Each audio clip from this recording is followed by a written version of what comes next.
궁궐의 내전은 왕과 왕실 가족들의 생활 공간을 말합니다. 내전에는 후원 영역도 포함되는데요. 창덕궁 후원 영역은 별도로 제한관람 구역에 해당하니 이번 영상에서는 제외하도록 하겠습니다. 그럼 창덕궁 내전 중 꼭 보셔야 할 곳 세 곳을 함께 알아보도록 하겠습니다. 창덕궁 지신여행 내전편 첫 번째는 희정당입니다. 희정당은 침전이죠. 그러나 선정전이 빈전과 혼전으로 사용이 되면서 희정당이 편전으로 대신하게 됩니다.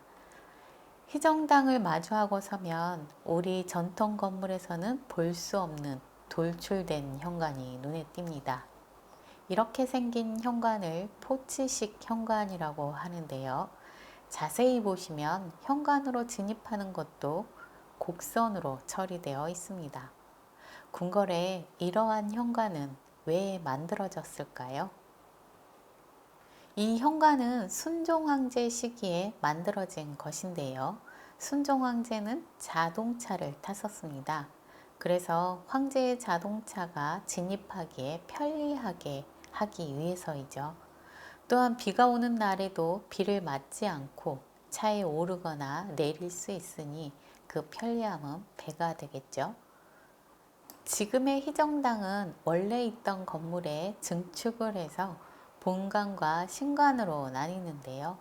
현관이 있는 부분이 증축된 부분, 신관에 해당합니다. 본관은 뒤쪽으로 배치되어 있습니다. 희정당이라는 현판이 걸려있는 건물이 본관에 해당하죠.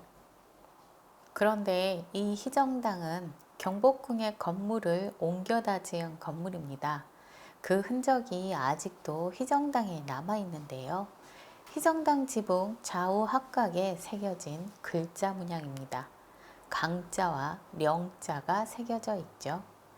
희정당을 정면으로 보고 섰을 때 동쪽 합각지붕에 강자가, 서쪽 합각지붕에 령자가 새겨져 있습니다. 글자 강령이 새겨진 건물, 그럼 경복궁에 어느 건물을 옮겨와 지은 것일까요? 네, 맞습니다. 경복궁에 왕의 침전인 강령전을 헐어와서 지은 것이죠. 건물을 입맛에 맞게 여기에 지었다가 다시 다른 곳으로 옮겨지는 것, 우리 전통 건축의 장점이라고 할 수 있는데요. 하지만 강령전이 희정당이 되어 옮겨온 데에는 가슴 아픈 사연이 있습니다. 1917년 일제강점기 창덕궁 내전은 알 수 없는 큰 화재가 발생합니다. 그때 내전 영역 대부분이 불에 타서 사라지게 되죠. 희정당도 마찬가지였습니다. 없어진 건물을 새로 지어야 하는데 경복궁의 건물을 뜯어다 지은 것이죠. 일제강점기였기 때문에 벌어진 현상이었습니다. 창덕궁과 창경궁을 그린 지도, 동골도를 보면 희정당이 15칸으로 강령전에 비해 아담한 크기의 건물이었음을 알 수 있는데요. 강령전은 원래의 희정당보다 훨씬 큰 55칸의 건물이었습니다. 그러다 보니 큰 건물이 작은 공간을 비집고 들어온 셈이 되어버렸죠. 희정당 건물을 마주할 때마다 만약 화재로 사라지기 전에 희정당이 여기 있었다면 어떤 느낌일까? 이런 생각을 해봅니다. 하지만 꽉 찬 건물 때문에 상상의 나래를 펼치기에 한계가 생깁니다. 창덕궁 내전 지식여행 두 번째로 볼 공간은 대조전입니다. 희정당 뒤쪽에 자리한 대조전은 중궁전입니다. 왕비의 공식 사무실이자 생활 공간이죠. 하지만 대조전은 희정당이 편전으로 사용되면서 왕의 침전이 대조전으로 옮겨옵니다. 그래서 순종 황제와 순종 황제비가 함께 대조전을 사용하죠. 황제와 황제비가 한 건물을 사용하면 각자의 공간 구분을 어떻게 했을까요? 가운데 대청마루를 중심으로 동쪽은 황제가, 서쪽은 황제 비가 사용했습니다. 대청마루는 지금으로 치면 거실에 해당하죠.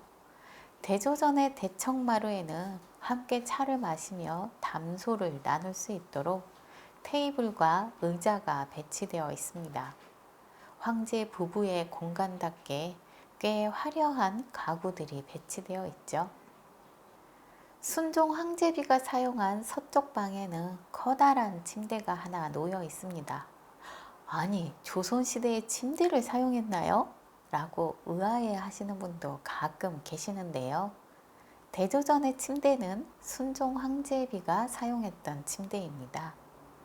조선시대에는 침대가 없었을 것으로 생각할 수 있으나 근대 문물이 들어오면서 궁궐의 생활 모습도 변화되었습니다. 대조전 대청마루에서 보았던 테이블과 의자도 변화된 생활 모습이죠. 침대도 마찬가지입니다. 대조전 동쪽으로는 황제가 사용했던 흥복헌이 있습니다. 1920년대 대조정과 함께 지어진 건물이죠. 순종 황제는 이곳을 왕족과 조정 대신들을 접견하는 장소로 사용했습니다. 흥복이라는 의미는 복을 불러일으킨다 라는 뜻이지만 이곳에서는 복은커녕 경술국치 한일합병조약에 대한 마지막 어전회의가 열린 곳입니다. 이날 회의에서는 한일합병조약을 최종 승인합니다. 그리고 그 전권을 내각에 위임하죠. 회의가 있고 일주일 뒤에 통감부에서 한일합병조약이 공식 체결됩니다. 그리고 우리는 나라의 국권을 빼앗긴 치욕의 역사가 시작되었죠. 그래서 흥복헌은 치욕의 역사가 시작된 가슴 아픈 역사의 현장입니다. 창덕궁 외전 지식여행 세 번째는 낙선제입니다. 낙선제는 낙선제와 석복헌, 수강제 이렇게 세 채의 건물로 구성되어 있는데요. 이 영역을 통틀어서 낙선제 영역으로 불리고 있습니다. 이곳은 대한제국의 마지막 황실 가족들이 머물던 공간입니다. 조선시대 하면 현재하고는 시간차가 멀리 떨어져 있다고 여겨지는데요. 이 낙선제 영역에 오시면 그 생각이 싹 사라집니다. 80년대까지도 황실 가족들이 생활했던 공간이었기 때문이죠. 먼저 낙선제로 들어가 볼까요? 낙선제로 들어서는 문은 장락문입니다. 장락이라는 이름은 신선 서왕모가 살았다는 월궁, 장락궁에서 따온 이름입니다.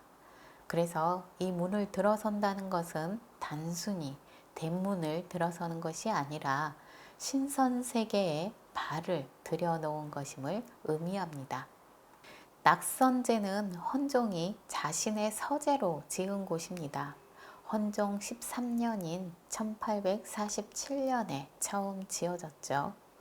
하지만 헌종은 이곳을 얼마 사용하지 못합니다. 건물을 짓고 2년 뒤에 승하하셨기 때문이죠. 23살에 아주 젊은 나이였습니다. 헌종은 죽기 전 첫눈에 반한 여자를 후궁으로 들였는데요.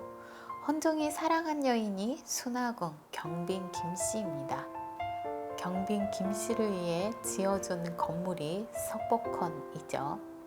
석복헌은 낙선제 바로 동쪽에 자리합니다.